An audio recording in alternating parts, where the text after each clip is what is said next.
সেই পচা রক্ত খেয়ে আমি গর্ভের মধ্যে মায়ের নারের সাথে আমার নারের একটা কালেকশন ছিল।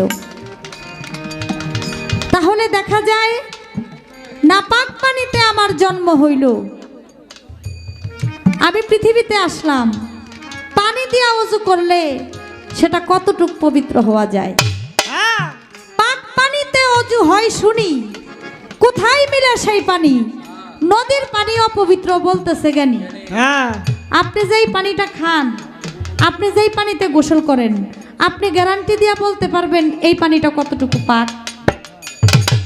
নদীতে গোসল করেন, নদীর পানি দিয়া উযু করেন, নদীর পানি দিয়া যেই পানি দিয়া উযু করতেছেন সেই পানির মধ্যে মানুষ গোসল করে, সেই পানির মধ্যে মানুষ খাতা বালিশ ধোয়, সেই পানির মধ্যে সেই পানি দিয়েই আবার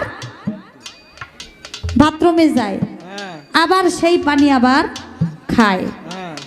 তাহলে একই নদীর পানি, এই এক নদীর পানি দিয়া কেউ গোসল করতেছে, কেউ ওযু করতেছে, কেউ খাইতেছে, আবার কেউ পায়খানার জন্য ব্যবহার করতেছে।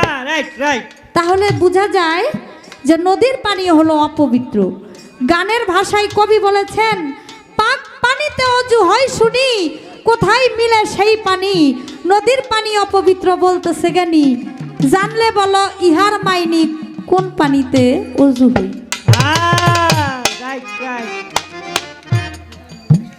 ওযু নিয়েই যেহেতু আজকে কথা, আমি আমার উনি যে গানটা করছে এর জন্য গানটার বিষয়টা আবার একটু জানার জন্য এই কথাগুলো।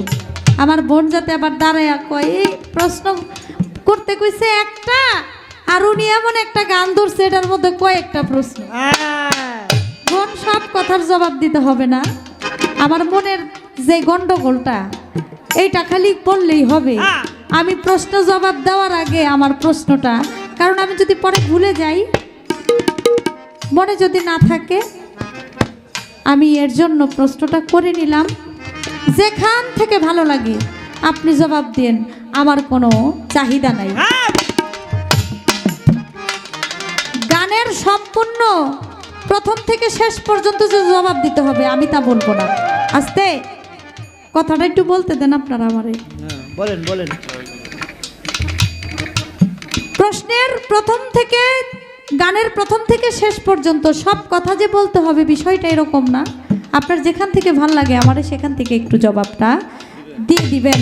আসলে আমরা নামাজ পড়বো ভালো কথা, এলমে শরীয়ত, এলমে মারিফত, এলমে তরিকত, এলমে হাকিকত ঠিক থাকতে হবে আগে। যার যার খাসিয়ত, যার খাসিয়ত ঠিক নাই তার জন্য কিন্তু কোনো তরিকাই ঠিক নাই। আপনি করেন শরীয়ত, করেন তরিকত, করেন হাকিকত, করেন মারিফত, খাইচ্ছত যদি বালা না থাকে আপনি তরিকা দিয়া কি করবেন? নাকি বলেন? খাইচ্ছত বালা না থাকলে আপনি যতই নসিহতের কথা কন আর যাই কন, কিছুতেই কিন্তু কোনো কাজ হবে না। আপনি কি বলতেছেন আগে নিজেকে, আপনি নিজে আগে সঠিক হলে তারপর আপনি যেই তরিকা মনে হয় সেই তরিকা করেন, কিন্তু কোনো সমস্যা নেই। আমার নবী করিম হযরত মুহাম্মদ সাল্লাল্লাহু আলাইহি সাল্লাম তিনি শরীয়তে করছেন, তিনি মারিফতে করছেন। আল্লাহ আল্লাহ রাসূলের পথ এই চারো তরিকা। তাই আমার বোনকে ধন্যবাদ দেই, তিনি মারিফতকে সাথে নিয়ে শরীয়ত করে, আমিও আপনার শরীয়তকে সাথে নিয়ে মারিফত করি।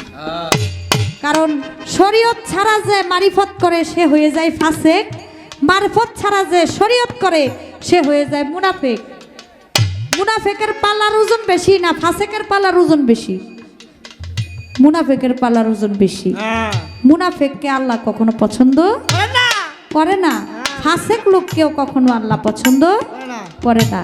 তাই ধন্যবাদ জানাই, এত সুন্দর করে আমার কাছে একটি প্রশ্ন করলেন। গান কমিটি থেকে বলছে কথা কম, তাই কাইটটা বাইটটা সাইটটা যতটুক না বললেই না ততটুকুই বলতে হবে, বেশি বলা যাবে না। কারণ আমাদের মানুষ গানকে ভালোবাসে বেশি, গান পছন্দ করে বেশি। আমাদের খাদিজা ভান্ডারী যে সুন্দর বিচ্ছেদ গান গায়, আরে আপনিও কম আমি তো আগের থেকেই এখানে যারা আসছে মোটামুটি তারা তো দূরে দূরে গিয়া বিদায় মুখ মাইরা আনে, বিষয়টা এরকম না। আমার লগে করে মাসি বেশি বইও না মাসি। আপনারা গানকে পছন্দ করেন জানি, তার জন্যই বলেছে আমাদের গান কমিটির পক্ষ থেকে কথা হবে কম, গান হবে বেশি বেশি। তাই যতটুকু না বললেই নয়, মারফত হলো নিঘুর তত্ত্ব, নিঘুর রহস্য। আপনি মরিচ খাইছেন, কাঁচা মরিচ, এটা কি জালটা অনুভব করবেন যখন আপনি খাইবেন, তখন যখন কামড় দিবেন তখন আপনি ঝালটাও অনুভব করবেন। আর আপনার যে জাল লাগছে এটা যদি আপনি খাদিজা ভান্ডারের কাছে আয়া বলতেছেন ইস জাল লাগছে, কিন্তু সে তো বুঝবে না। বুঝবে না কেন? কারণ সে ওই মরিচটা খায় নাই। আপনার কতটুক ঝাল লাগছে সেটা যদি সে ওই মরিচটা খাইতো তাহলে সেও বুঝতে পারতো যে আপনার কতটুক ঝাল লাগছে। সে যেহেতু খায় নাই তাহলে আপনি ঝালের মর্ম বুঝবেন না। তাহলে ফুলের মধ্যে যে গন্ধ থাকে, গ্রান থাকে, সেটাই হলো মারফত। গন্ধটা, গ্রানটা হলো মারফত। আপনি মারফত দেখতে চান? মারফত দেখা যায়, কাউকে দেখানো সম্ভব না। দেখানো হইতে হলে, দেখাইতে হলে আমার তরিকায় আপনার আসতে হবে, তাহলে দেখানো সম্ভব। আমার নবী করিম হজরত মুহাম্মদ সাল্লাল্লাহু আলাইহি সাল্লাম শুধু একজনের মারফত দেখায় নাই তো, কয়েকজনরে দেখাইছে। এর মধ্যে মাওলা আলী করিমুল্লাহ ওয়াজু তার একটু বেশি দেখাইছে। তারে তো দেখাইতে দেখাইতেই তিনি দুনিয়ায় আসছে। তার জন্ম হয়েছে কাবা ঘরে। আমার নবী করিম হজরত মুহাম্মদ সাল্লাল্লাহু আলাইহি সাল্লাম 2.5 দিন হয়ে গেছে। মাওলা আলী যখন চোখ খুলে না, আমার নবীজি 2.5 দিনের মধ্যে যখন তারে কোলের মধ্যে নিল, তখন মাওলা আলী চোখ খুলল। সে মায়ের দুগ্ধ, স্তনের দুগ্ধ পান করে নাই। যখন আমার দয়াল নবী তার মুখের মধ্যে জিহ্বা মোবারক দিল, তখন সে মায়ের দুগ্ধ যেভাবে পান করে ঠিক সেভাবে টানতে লাগলো। আর ইতিহাস প্রমাণ করে যে আগের থেকেই তো তিনি বেলায়েত প্রাপ্ত। তারপরে লালা মুবারকের সাথে বেলায়েত প্রবেশ করে তার দেহের মধ্যে।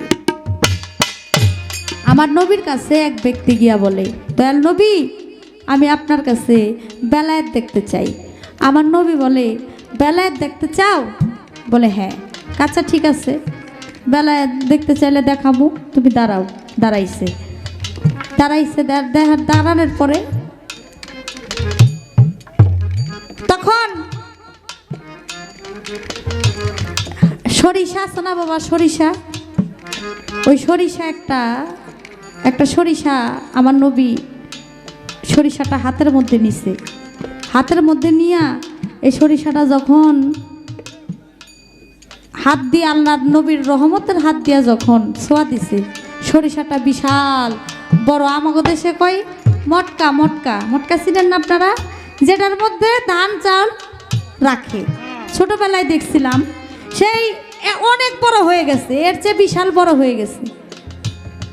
এটার মধ্যে বড় হয়েছে, আর এটার মধ্যে একটা দরজাও দেখা যায়। আমারও নবী বলে, তুমি যাও এর মধ্যে, বলতেছি তোমারে। ওই ব্যক্তি দরজা দিয়া যখন প্রবেশ করে, গিয়া দেখে বাবা এটা হলো আরেকটা পৃথিবী। দরজা দিয়া প্রবেশ করে দেখে এটা হলো আরেকটা পৃথিবী। এই সেই পৃথিবী, যেই পৃথিবীর থেকে আসছে সেই পৃথিবীর সমান আরেকটা পৃথিবী। এই পৃথিবীর মধ্যেও মানুষ ধান চাষ করতেছে, কেউ ক্ষেত নিরাইতেছে, আবার কেউ কানাকানি করতেছে। এই জানোস নি খবর? আজকে আমাগো এখানে হজরত মুহাম্মদ সাল্লাল্লাহু আলাইহি সাল্লাম তিনি আমাদের এখানে আসবে। তার কিছু সাহাবাদেরকে নিয়ে আমরা বসে একত্রিতভাবে কিছু মারিফতের বিষয়ে আলাপ আলোচনা করব। আজকে যাইস। ওই ব্যক্তি বলতেছে, কি কয় এগুলা? নবীরাই খাসছি আরেক জায়গায়, এইখানে নবী আইসা তার সাহাবাদেরকে নিয়ে এক জায়গায় বসে আলাপচারিতা করব, এটা কি সম্ভব? ওই ব্যক্তি বলল, আচ্ছা একটু দেখি তো সত্যি আজকে নবী আসে কিনা, এখানে নবী আইব কেমনে। আচ্ছা বাবা, যার জন্য আল্লাহ দুনিয়া সৃষ্টি করেছেন, যারে না সৃষ্টি করলে আল্লাহ কিছু সৃষ্টি করতেন না। যে ব্যক্তি তার হাতের ছোঁয়ায় একটা সরিষা আরেকটা পৃথিবীর মতো হয়ে যায়, সে ব্যক্তি কি এখানে আসতে পারে না? ওই ব্যক্তি বলতেছে আচ্ছা ঠিক আছে দেখি।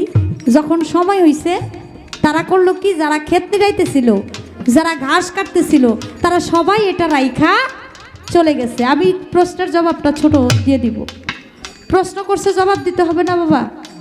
ঘটনাটা না বললে দুই কথাই জবাব দেওয়া যায়, কিন্তু যে প্রশ্ন করছে এটার ঘটনাটা না বললে প্রশ্ন তো বুঝবেন না আপনারা। মারফত কিভাবে দেখাইছে এটা যদি আমি মুখে বইলা দেই, এ সরিষা দিয়া মারফত দেখাইছে, অনেকে বুঝবো সরিষা দিয়া কেমনে মারফত দেখাইছে। প্রশ্নটা যেভাবে করছে আমি অল্প বেশি গল্প না করে অল্প কথার মধ্যে জবাব দিয়ে দিব। এখন দেখে আমার দয়াল নবী ঠিকই সাহাবাদেরকে নিয়ে আসছে, সেখানে বসে আলাপ আলোচনা করতেছে। ওই ব্যক্তি এটা দেখা সে তাড়াতাড়ি কইরা ওই আবার ওই দরজা দিয়া বাইর হয়ে গেছে। বাইর হয়ে দেখে আমার দয়াল নবী সেখানে দাঁড়ায় রয়েছে।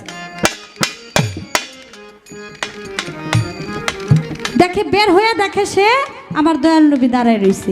এখানেও দয়াল নবী, আবার ওই যে মটকার মধ্যে সরিষার ভিতরে সেখানেও দয়াল নবী।